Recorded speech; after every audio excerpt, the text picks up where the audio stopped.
I never thought I'd find myself at the center of a conspiracy that would shake my understanding of reality, let alone the world's. But there I was, a NASA scientist, staring into the abyss of secrets so dark they threatened to consume everything I believed in. It all began with an unmarked envelope left on my desk containing a USB drive, and a note that read, "The truth must be revealed, but trust no one." Initially, I thought it was a prank.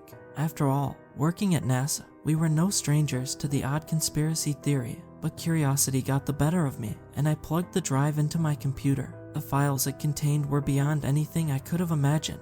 There were images of unexplained celestial objects, classified reports on missions that were never made public, and most disturbingly, a series of encrypted emails that hinted at a hidden agenda within NASA itself, one that suggested we were not just exploring space for the advancement of human knowledge. I spent nights trying to decode the emails, fueled by a mixture of fear and a need to know the truth.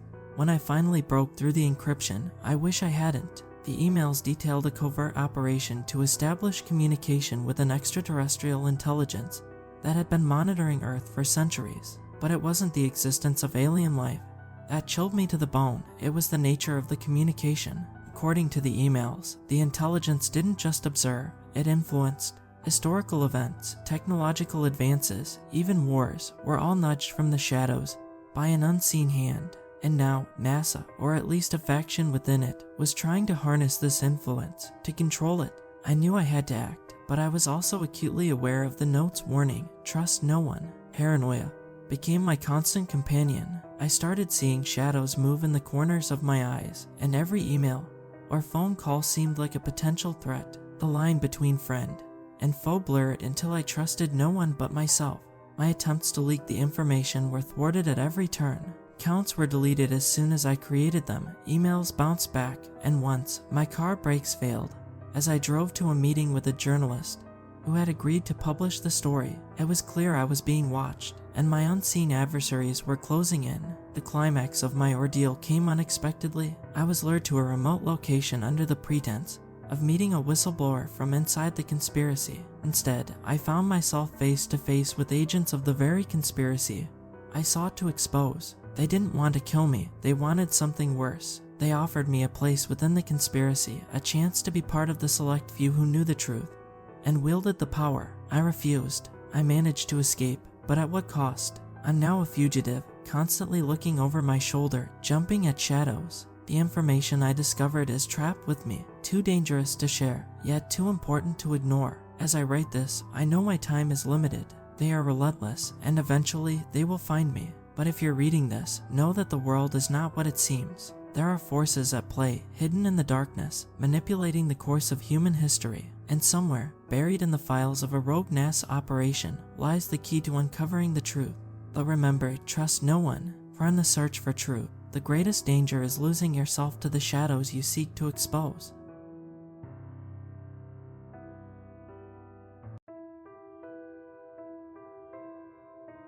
The man that came to the house I think was a doctor. This didn't make too much sense to me because no one in the family had been sick.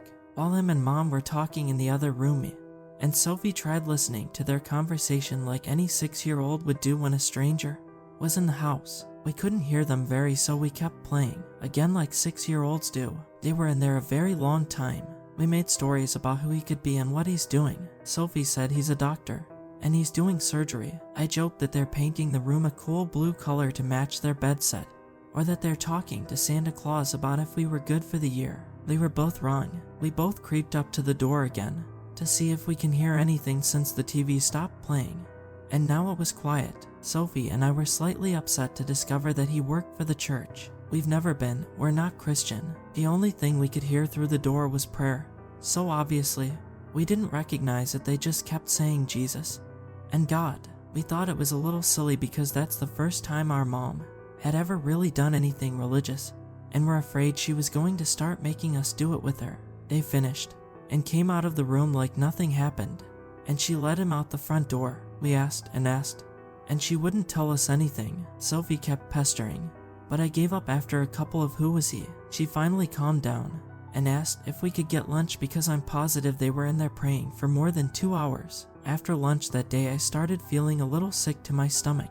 I thought maybe it was the sandwich bread or the mayonnaise went bad or something, but Sophie was fine. She had chicken nuggets that day. I just thought it was strange because I don't remember ever getting sick from food like that. I was stuck in bed with what I now know is food poisoning, and I kept begging and begging my mom to help me, but she kept ignoring me. Sophie would bring me water and Tums, which now is hilarious to me because Tums is for heartburn, not for food poisoning.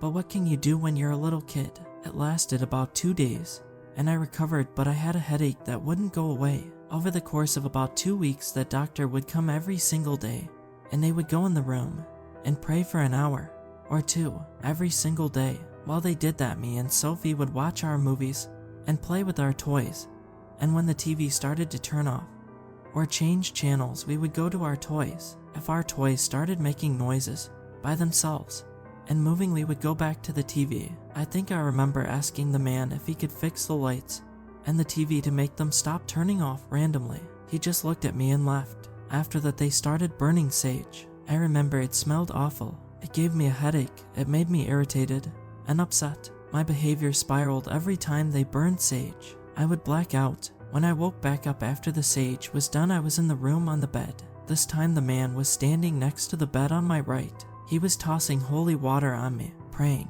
burning sage, the whole big thing you see on TV about exorcisms. At the time, I didn't know what was happening. I was begging my mom to stop and the man to stop, but they kept going.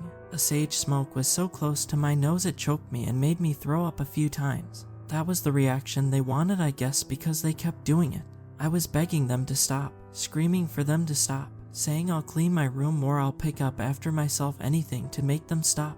They eventually stopped when I stopped fighting it. My mom unstrapped me from the bed and hugged me. She told me that the thing inside me was gone and I don't have to worry anymore. At this point, I was incredibly confused because I had no clue what she meant. After that day, the man only came back sporadically and for reasons I now understand. As an adult, I never saw Sophie again after that.